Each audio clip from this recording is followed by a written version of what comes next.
Allô, je m'appelle Véronique Vigneault. Bienvenue dans mon podcast holistique et humoristique où on parle de plein d'affaires pour être bien dans ta tête, dans ton corps et dans ton cœur. Non, je ne veux pas être la coach moralisatrice qui va te dire quoi manger, comment respirer. Je veux juste te parler de plein de sujets pour t'inspirer à te reconnecter à toi, te faire réfléchir.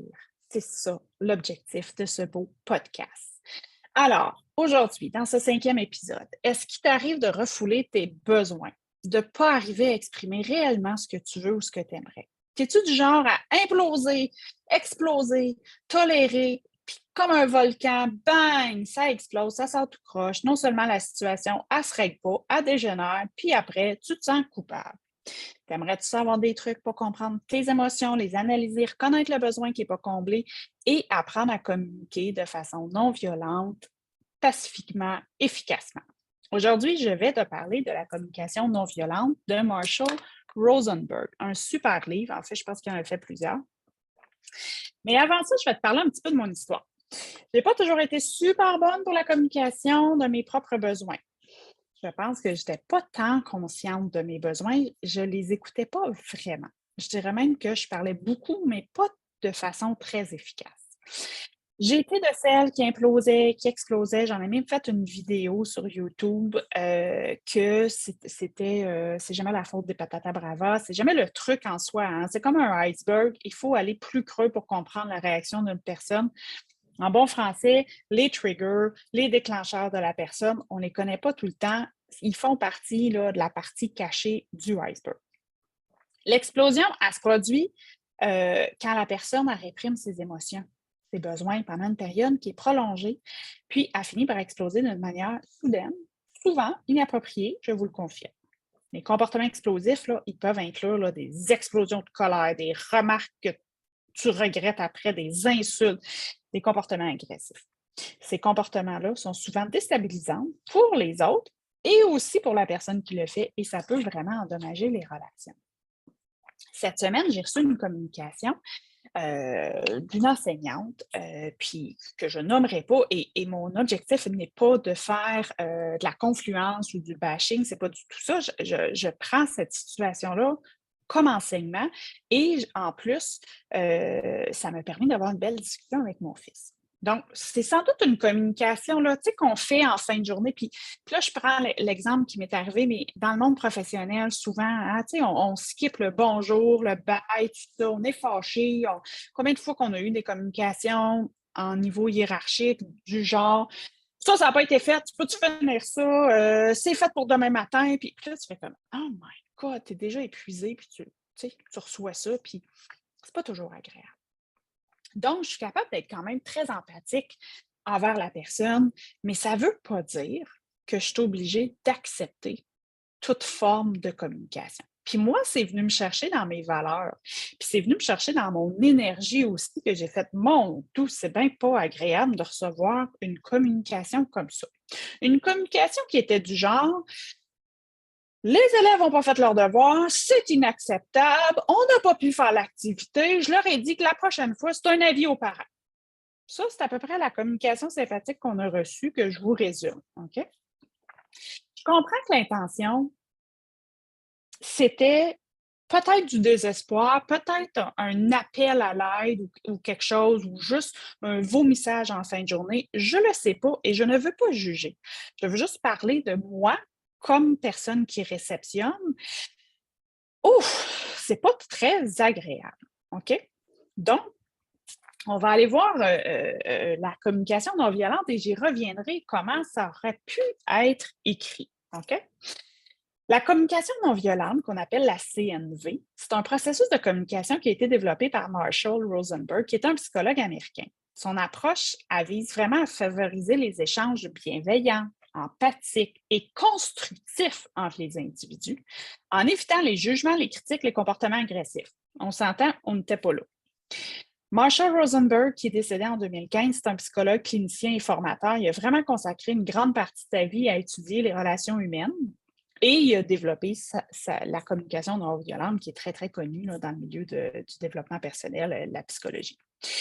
Lui, il a été influencé aussi par Carl Rogers. Carl Rogers, c'est un psychologue humaniste qui a développé une approche thérapeutique qu'on appelle thérapie centrée sur la personne, hein, être capable de s'observer, son soi authentique, être empathique dans les relations interpersonnelles. Puis, je fais un petit clin d'œil parce qu'on parle souvent de l'approche au jeu. Tu sais, à un moment donné, on entendait ça, tout le monde parlait. Ouais, mais c'est important que tu dises au jeu. Ouais, mais j'ai un petit bémol. Parce que tu as la formulation et tu as l'intention. Tu sais, si tu dis je trouve que tu fais rien dans la maison, je trouve que tu es un fainéant, ou je trouve que tu me tapes ses nerfs, ou je me sens agressée par ta voix, on s'entend-tu que le jeu, il n'est pas dans la non-violence, même si tu parles de toi. T'sais, pas parce que tu parles de toi que tu es obligé, que c'est efficace en communication, que tu vomisses sur le monde. T'sais. Donc, le jeu, oui, c'est bien une approche centrée sur soi, mais on va voir comment la communication non violente emmène une touche un petit peu plus précise.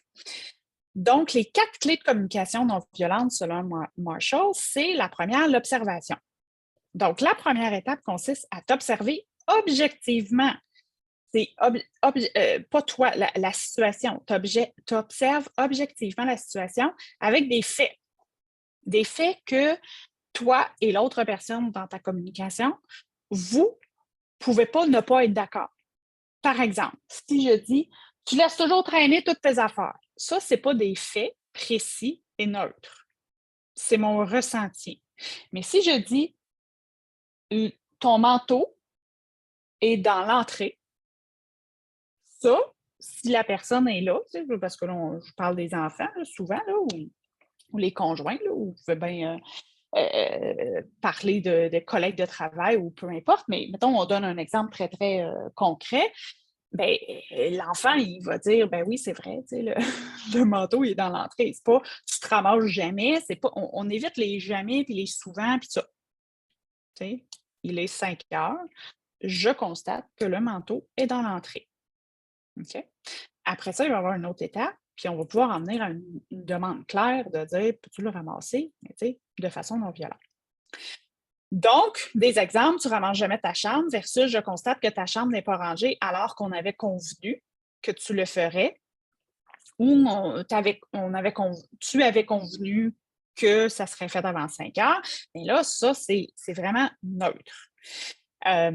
Donc, c'est l'observation de faits neutres et précis que les deux sont obligés d'être d'accord. Mettons, tu dis tu m'appelles jamais versus j'étais sous l'impression que tu m'appellerais hier, j'ai pas reçu ton appel. Ah, bon, où on avait convenu qu'on se parlait à 5 heures, il est rendu 6 heures, j'ai pas de tes nouvelles. Bon, mais ça, c'est concret. Bon. Deuxième, donc le premier, c'est l'observation. Deuxième, le sentiment.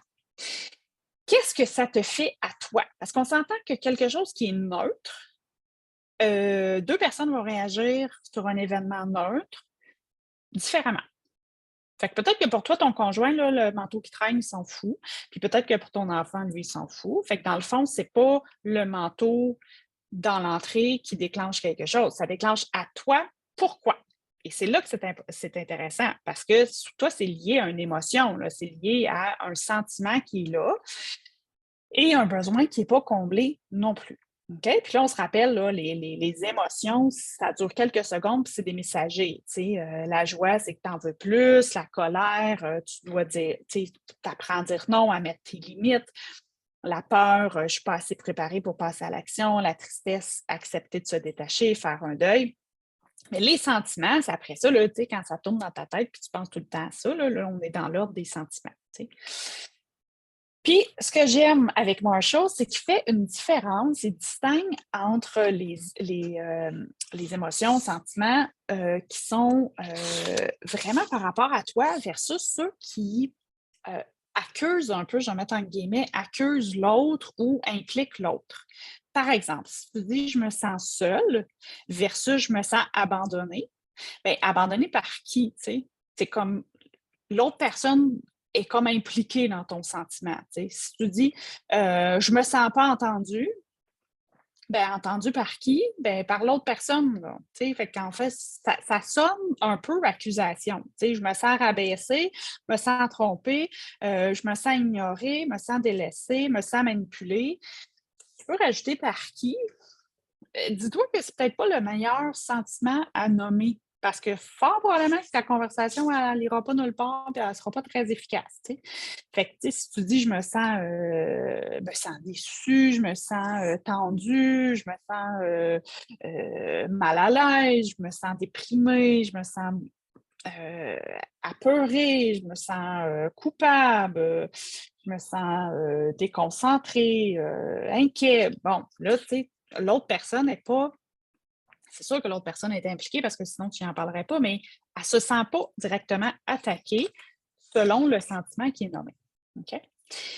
Donc, première observation, 2, tes sentiments. Qu'est-ce que ça te fait vivre, toi, dans ton petit monde intérieur? Puis 3, ton besoin.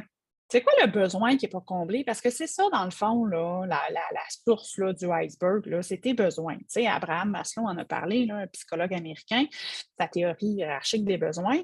Bien, il nomme les besoins physiologiques, les besoins de sécurité, besoins d'appartenance et d'amour, besoins d'estime, besoins d'accomplissement personnel. C'est sûr qu'il y a un petit besoin qui n'est pas comblé là-dedans parce que sinon, ça ne ferait pas un déclencheur.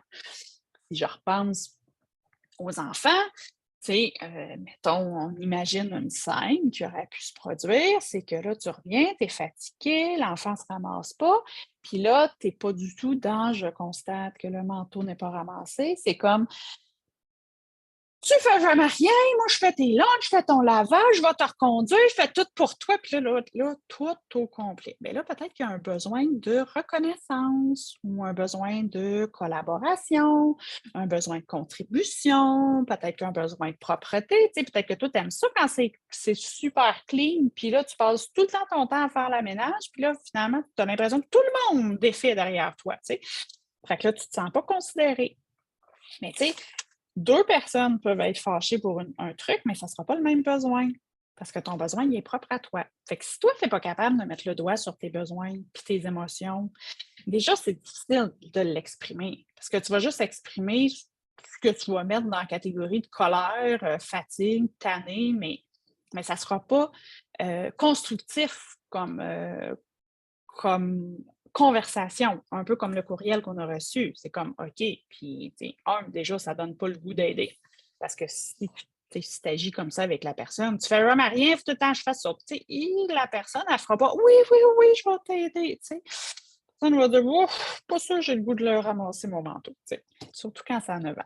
Donc, la quatrième, OK, on se souvient, observation, les faits, 2, les sentiments, 3, les besoins, et 4, bien là, tu fais quoi avec ça? Parce que c'est beau que tu aies reconnu ton sentiment, ton besoin, mais si tu ne l'exprimes pas, tu n'es pas plus avancé. Là. Tu vas imploser, tu vas exploser la prochaine fois, puis tu vas sortir ton vomissage hors contexte, puis ça ne t'aidera pas plus. T'sais. Fait que c'est quoi ta demande claire?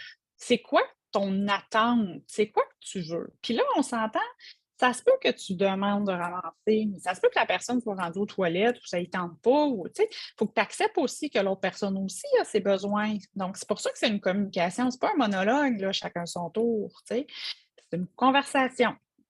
Donc, oui, c'est chacun son tour, parce que si tu parles en même temps, ça ne sera pas très efficace. Mais c'est pas juste ah ben là, moi j'ai nommé mon besoin, j'ai fait ma demande, puis that's it, ça finit là. Ben non, il faut quand même que tu écoutes ce que l'autre personne, comment il va réagir, puis c'est quoi son besoin à lui, puis c'est quoi sa demande. Puis c'est là où, ensemble, vous allez arriver à une négociation de quelque chose. Puis ça me fascine parce que oui, on parle de communication non violente. Mais c'est la même chose en négociation. Là. Moi, j'ai été 20 ans en grande entreprise, puis c'était ça. Là, c'est-à-dire, si tu focalises sur un point très précis, tu peux tourner en rond. Si tu focalises sur le besoin à la place de la solution, bien là, tu vas parler de les besoins qui, ensemble, vous allez pouvoir trouver des solutions. Fait que c'est sûr que là, dans mon exemple, si chaque jour, le manteau n'est jamais là, bien, peut-être parce que quand il revient de l'école, il a super envie, fait qu'il se déshabille, il s'en va aux toilettes. Bon, mais tu sais, toi, ton besoin, c'est-tu qu'il soit ramassé tout de suite ou ton besoin, c'est ça ne me tente pas de ramasser derrière? Bon, mais parfait, mais quand tu sors de la salle de bain ou tu sors de la douche, tu ramasses tous tes trucs. T'sais. Fait que là, toi, est-ce que tu es prête à tolérer que peut-être qu'il ne sera pas fait exactement au moment où tu t'attends? Mais qu'au final, toi, ton besoin, c'est de ne pas avoir à accrocher le manteau. Puis là, on s'entend, je prends un exemple très, très, très dans la vie quotidienne, mais c'est comme ça pour n'importe quoi. Ça peut être ça au travail aussi. Tu sais, souvent on parle de négocier les échéanciers, tu sais. Parce que des fois, c'est comme ah oui, j'ai besoin de ça pour demain, tu sais. Oui, OK, mais toi, tu as besoin de ça pour demain, mais moi, demain, ça ne fait pas dans mon horaire. Fait que là, si vous restez juste sur moi, j'ai besoin de ça pour demain, bien, c'est quoi le besoin, tu sais? Fait que, bref, on pourrait parler de négociation, mais là, on va rester dans la communication non violente. On va dire oui, tu as des observations de fait. Qu'est-ce que ça te fait vivre à l'intérieur de toi? C'est quoi ton sentiment? Ton besoin, c'est important que tu le reconnaisses et que tu sois capable de le nommer à l'autre. Et ta demande claire, et à partir de là, c'est le début d'une conversation quand même aussi en CNV, en communication non violente. Là, le but, c'est de favoriser la compréhension mutuelle, la bienveillance, la résolution pacifique de conflits, elle met l'accent sur l'empathie, l'écoute active et le respect de chacun. Donc, si je reprends mon exemple, là, mettons là, que j'aurais reçu un courriel qui disait « Chers parents, je constate que 17 enfants n'avaient pas terminé leur devoir pour le cours d'aujourd'hui. » Ça, c'est l'observation. OK? Son sentiment, je ne le sais pas, mettons, on dit « Je suis déçue pour ceux qui l'ont fait parce que je dois reporter l'activité prévue. » Tu sais? Mettons, je ne sais pas, elle a peut-être une blessure d'injustice, peut-être qu'elle s'est fait dire non, non, non, il faut qu'elle livre tout son programme, l'été s'en vient, on ne sait pas. Je ne vais pas lui donner des émotions, mais mettons, le 2, c'est son sentiment. Le 3, le besoin. Bien, j'aimerais demander, là, on est dans la demande, mais le besoin, c'est de faire l'activité. Dans l'optique de faire l'activité demain, j'aimerais demander votre collaboration pour vous assurer qu'il termine l'exercice ce soir. Merci de votre grande collaboration. Moi, en tant que parent, je fais comme ah, ben oui, je vais aller voir mon enfant, puis là, je vais lui dire comment ça, tu fais jamais tes devoirs? Non, c'est pas vrai. Je vais aller parler de façon non violente en essayant de comprendre pourquoi le devoir n'a pas été fait, etc. Mais ce que je veux dire, c'est que dans cet exemple de communication-là, moi, je suis beaucoup plus ouverte à collaborer en tant que parent que l'autre courriel en énergie négative qui fait juste s'accuser puis vomir en fin de journée. T'sais. Puis là, je sais, moi, quand je l'ai étudié, le réflexe, c'est comme oh my God, j'ai pas le temps de faire les 4 étapes à chaque fois que je veux ouvrir la bouche puis faire une conversation avec quelqu'un. Je comprends. Mais je dois vous dire que plus tu le fais, plus ces 4 étapes-là deviennent très claires. T'sais. Au début, c'est vrai là, que ça fait très mécanique. Là.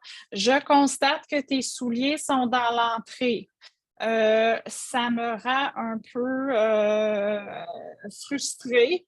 Je comprends, là. Mais c'est une technique qui fait que de plus en plus, à un moment donné, tu vas dire, OK, les faits, tu vas être moins porté à faire, tu fais jamais ça, ou c'est toujours ça, ou avant même d'ouvrir la bouche, tu vas aller voir c'est quoi ton émotion, tu vas t'observer, tu vas aller voir c'est quoi ton besoin. Puis peut-être qu'au final, là, tu vas dire, moi, j'ai besoin que ça soit propre. Puis peut-être que tu vas juste accepter de prendre le manteau puis de l'accrocher. Puis tu vas dire, mais au moins, ça va être en pleine conscience que tu vas l'avoir fait. Puis tu ne seras plus frustré. Parce que tu vas dire, moi, j'aime ça que ça soit toujours propre, puis je n'ai pas le goût de l'avoir j'ai pas le goût de l'avoir dans l'entrée, fait que je vais le faire. T'sais. Et la demande claire, bien, ça se peut qu'elle ne soit pas honorée non plus. T'sais, là, on parle d'enfants, il y a quand même un rapport hiérarchique d'autorité, mais c'est ton chum ou c'est une amie ou c'est une collègue, bien, c'est une façon de parler de façon quand même bienveillante et pacifique en résolution de conflits.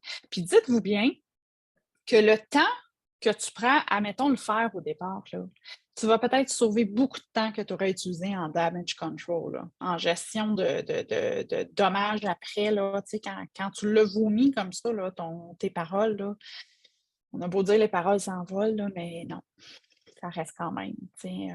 Là, après ça, c'est du rattrapage que tu as à faire. Puis peut-être que faire ton petit post-it avec tes 4 étapes, tes observations, ton sentiment, ton besoin, puis ta demande claire, va au final peut-être te faire gagner beaucoup de temps. Alors, je te laisse sur quelques petites citations, mais là, les citations, c'est tout mon cher Marshall, c'est un tribute à Marshall. La clé de la communication non violente réside dans notre capacité à rester focalisé sur ce que nous voulons réellement sans se laisser distraire parce que nous ne voulons pas. Fait que c'est quoi ton besoin? Voilà, c'est ça qu'il dit. Lorsque nous exprimons nos besoins plutôt que nos demandes spécifiques, nous ouvrons la porte à davantage de possibilités de solutions. Ça, j'adore ça parce qu'en approvisionnement, c'est comme ça au niveau des achats. Est-ce que tu focalises sur ton besoin ou tu focalises sur une des stratégies potentielles pour y arriver, une des solutions potentielles? Parle de tes besoins, puis écoute, il y a tellement de possibilités que tu n'as peut-être même pas vues. Fait que focalise sur tes besoins. C'est comme dans le podcast, je pense, numéro 3, là, que je disais fais tes besoins, puis laisse l'univers se charger du reste. Ben, c'est un peu le même truc. Les solutions, tu peux pas arriver. Tu peux pas arriver avec une nouvelle solution que tu connais pas. C'est un peu un non-sens. Là. Tu sais pas ce que tu sais pas. T'sais.